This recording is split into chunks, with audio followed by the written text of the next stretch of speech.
जय श्री कृष्णा, राधे राधे। आप सभी का अपने YouTube चैनल कान्हा की भक्ति में स्वागत है।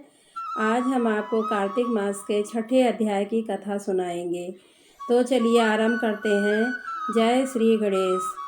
नारद जी बोले, जब 2 घड़ी रात बाकी रहे तब तुलसी की मृतिका वस्त्र और कलश लेकर जलाशय पर जाएं।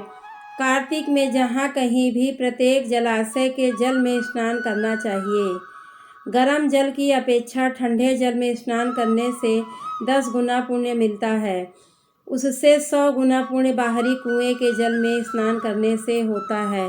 उससे अधिक पुण्य बावड़ी में और उससे अधिक पुण्य पोखर में स्नान करने से होता है। उससे 10 गुना झरनों में और उससे भी अधिक पुण्य कार्तिक में नदी स्नान करने से होता है। उससे भी 10 गुना पुण्य वहाँ होता है जहाँ 2 नदियों का संगम हो, और यदि कहीं 3 नदियों का संगम हो तब तो पुण्य की कोई सीमा ही नहीं। स्नान से पहले भगवान का ध्यान करके स्नानार्थ संकल्प करना चाहिए। फिर तीर्थ में उपस्थित देवताओं को क्रमशः अर्घ्य आचमनीय देना चाहिए। तत्पश्चात विष्णु, शिव तथा सूर्य का ध्यान करके जल में प्रवेश कर नाभि के बराबर जल में खड़े होकर विधि पूर्वक स्नान करना चाहिए। गृहस्थी को तिल और आंवले का चूर्ण लगाकर अथवा विधवा स्त्री को यति को तुलसी की जड़ की मिट्टी लगाकर स्नान करना चाहिए। स्नान करते हुए निम्न शब्दों का उच्चारण करना चाहिए।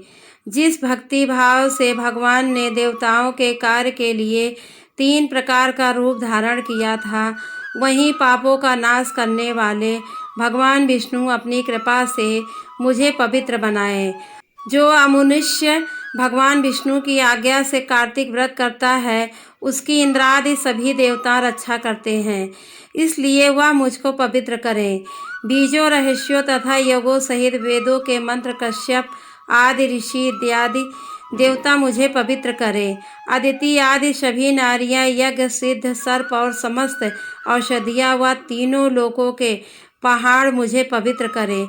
इस प्रकार कहकर स्नान करने के बाद मनुष्य को हाथ में पवित्री धारण करके देवता, ऋषि, मनुष्यों तथा पितरों का विधि पूर्वक तर्पण करना चाहिए। उसके बाद व्रती को जल से निकलकर शुद्ध वस्त्र धारण करने चाहिए। सभी तीर्थों के सारे कार्यों से निवृत्त होकर पुनः भगवान विष्णु का पूजन करना चाहिए।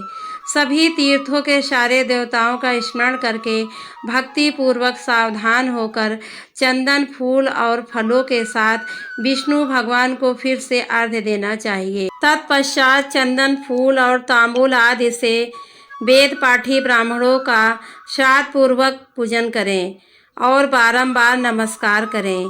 ब्राह्मणों के दाएं पांव में तीर्थों का वास होता है, मुंह में वेद और समस्त अंगों में देवताओं का वास होता है।